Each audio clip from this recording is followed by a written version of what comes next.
Okay, so this all started because Daddy told me not to touch the stove. And you already know what that means. I touched the stove, not because I wanted to cook or anything. I just wanted to see if it was still hot. Spoiler alert, it was.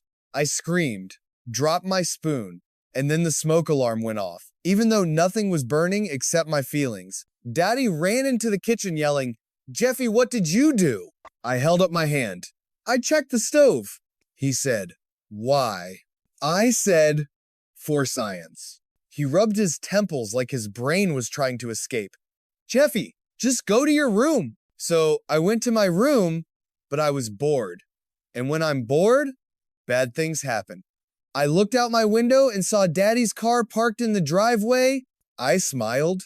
I had an idea. I went outside with a permanent marker and drew flames on Daddy's car. Not small flames, big flames.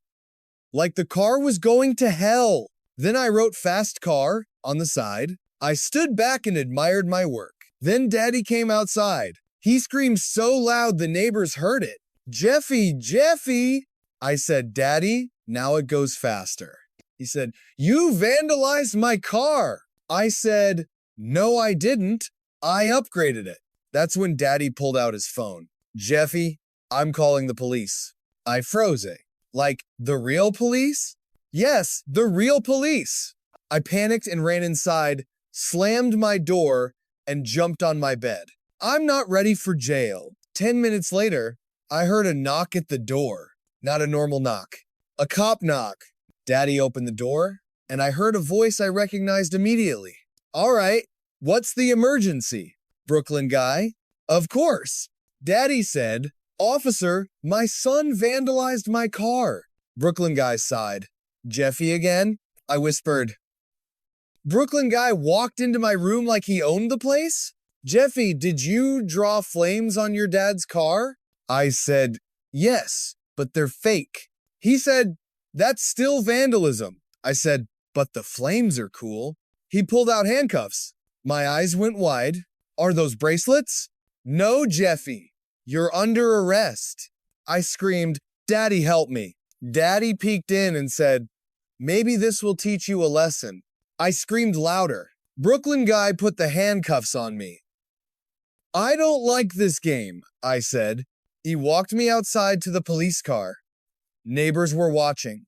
One lady was recording. I yelled, "I didn't do nothing." Brooklyn guy opened the back door. "Get in." I climbed inside and immediately kicked the window. "This car smells like sadness." We drove to the police station.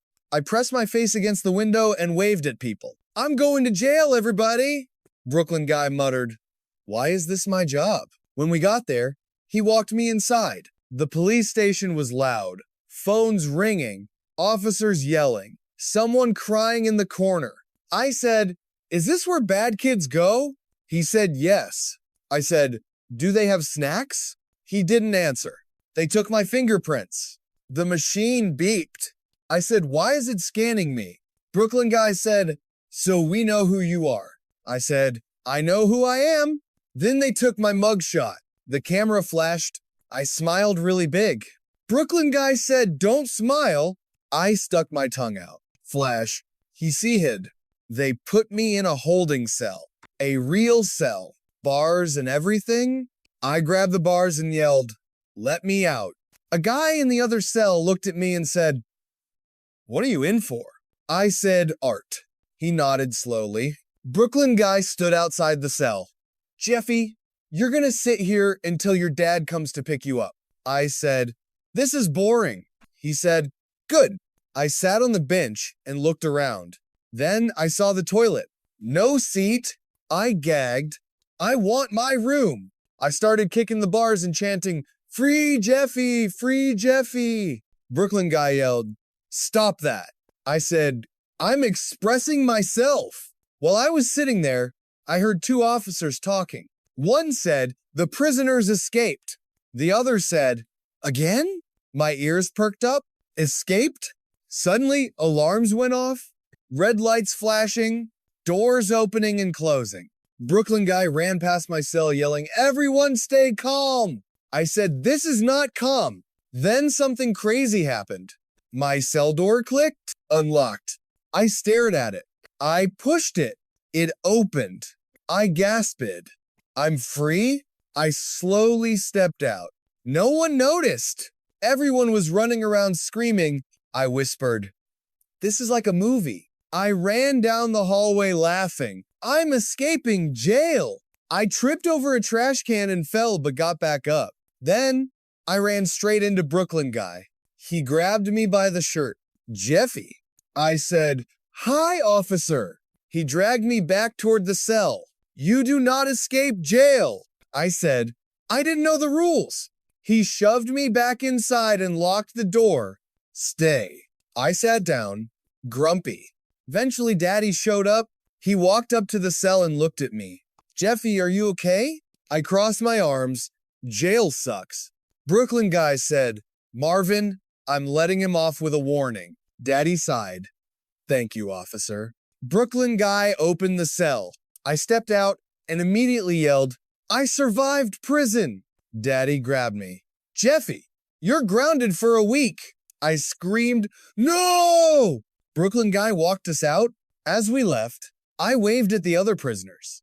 "Stay strong." When we got home, Daddy made me clean his car. I scrubbed the flames off with a sponge. "Daddy, the car looks sad now." He said, "Good." I said. Then Daddy looked at me. "Jeffy, do you understand why what you did was wrong?" I thought about it. "Yes." "What did you learn?" I said, "Cops don't like art." He stared at me. "Close enough." I went to my room and flopped on my bed. That was the first time I ever got arrested by Brooklyn guy. I went to jail. I escaped. I survived. And I learned one important thing. Next time I draw flames on a car, I'm using washable markers. Shivan Jashur. Would not recommend jail.